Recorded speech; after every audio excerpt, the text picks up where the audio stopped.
mistake. Because of the movement, I was wasting oxygen, and by 7 minutes I had gone into these awful convulsions. By 7:08, I started to black out, and by 7 minutes and 30 seconds, they had to pull my body out and bring me back.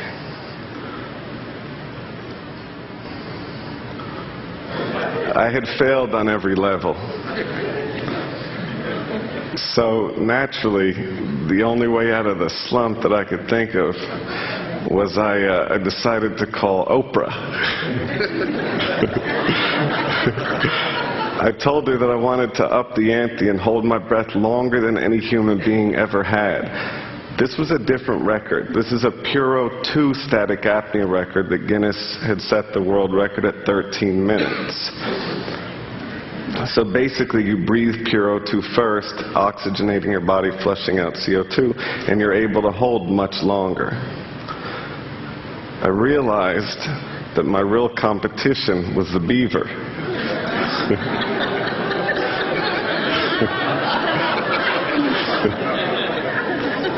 In January of '08, Oprah gave me 4 months to prepare and train.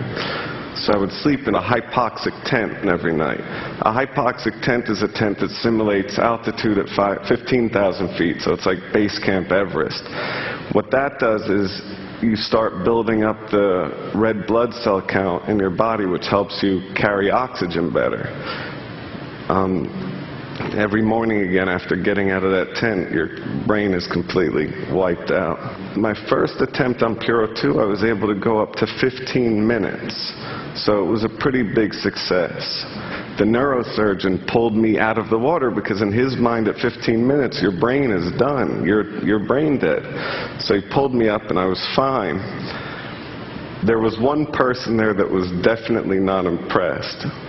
It was my ex-girlfriend. While I was breaking the record underwater for the first time, she was sifting through my BlackBerry, checking all my messages. My brother had a picture of it. So I then announced that I was going to go for Cetus's record publicly, and what he did in response is he went on Regis and Kelly and broke his old record. Then his main competitor went out and broke his record. So he suddenly pushed the record up to 16 minutes and 32 seconds, which was 3 minutes longer than I had prepared. You know, it was longer than the record. Now, I wanted to get the Science Times to document this. I wanted to get them to do a piece on it. So I did what any person seriously pursuing scientific advancement would do. I walked into the New York Times offices and did card tricks to everybody.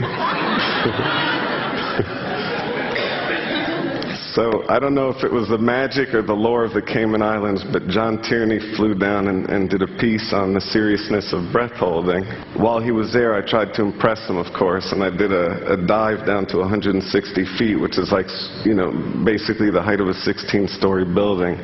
And as I was coming up, I blacked out underwater, which is really dangerous. That's how you drown.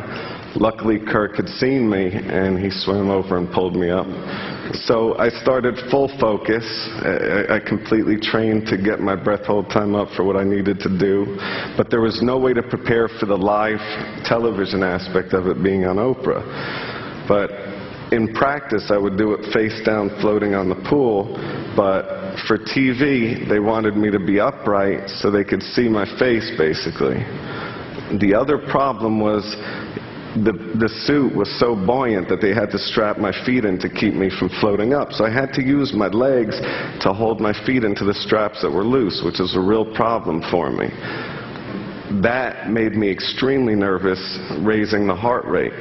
Then what they also did was, which we never did before, is there was a heart rate monitor, and it was right next to the sphere. So every time my heart would beat, I'd hear the beep, beep, beep, beep, you know, the ticking really loud, which is making me more nervous, and there's no way to slow my heart rate down.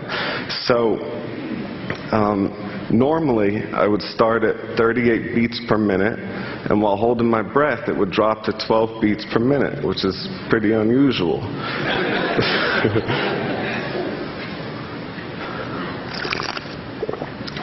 This time it started at 120 beats, and it never went down. I spent the first 5 minutes underwater desperately trying to slow my heart rate down. I was just sitting there thinking, I've got to slow this down, I'm going to fail, I'm going to fail. And I was getting more nervous, and the heart rate just kept going up and up, all the way up to 150 beats. Basically, it's the same thing that created my downfall at Lincoln Center. It was a waste of O2. When I made it to the halfway mark at 8 minutes, I was 100% certain that I was not going to be able to make this. There was no way for me to do it. So I figured Oprah had dedicated an hour to doing this breath hold thing. If I had cracked early, it would be a whole show about how depressed I am. So I figured I'm better off just fighting and staying there until I black out, at least, and they can pull me out and take care of me and all that. I kept pushing to 10 minutes. At 10 minutes, you start getting all these really strong tingling sensations in your fingers and toes. And I knew that that was blood shunting, when the blood rushes away from your extremities to provide oxygen to your vital organs. At 11 minutes, I started feeling throbbing sensations in my legs, and my lips started to feel really strange. At minute 12, I started to have ringing in my ears, and I started to feel my arm going numb. And I'm a hypochondriac, and I remember arm numb means heart attack, so I started to really get really paranoid. Then at 13 minutes, maybe because of the hypochondria, I started feeling pains all over my chest. It was awful. At 14 minutes, I had these awful contractions, like this urge to breathe.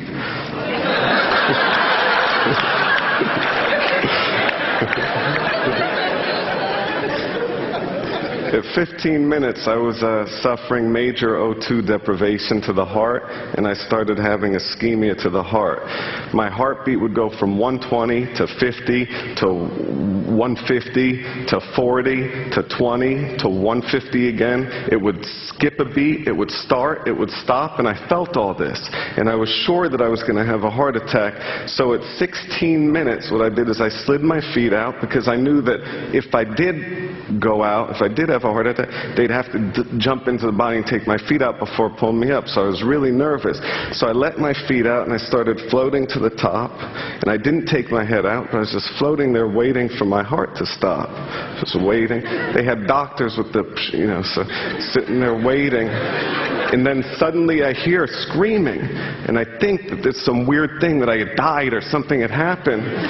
And then I realized that I had made it to 1632. So with the energy of everybody that was there, I decided to keep pushing, and I went to 17 minutes and 4 seconds.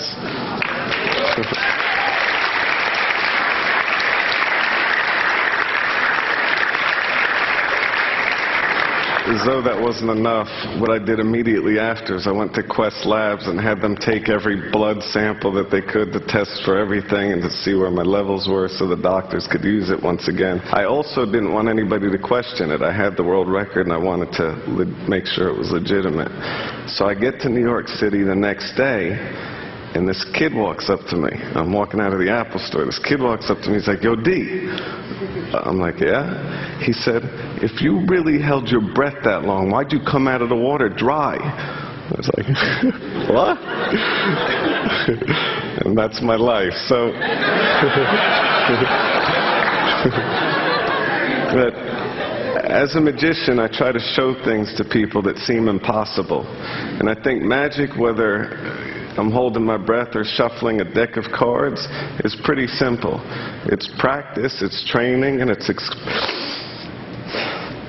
practice, it's training, and experimenting while pushing through the pain to be the best that I can be. And that's what magic is to me. So thank you.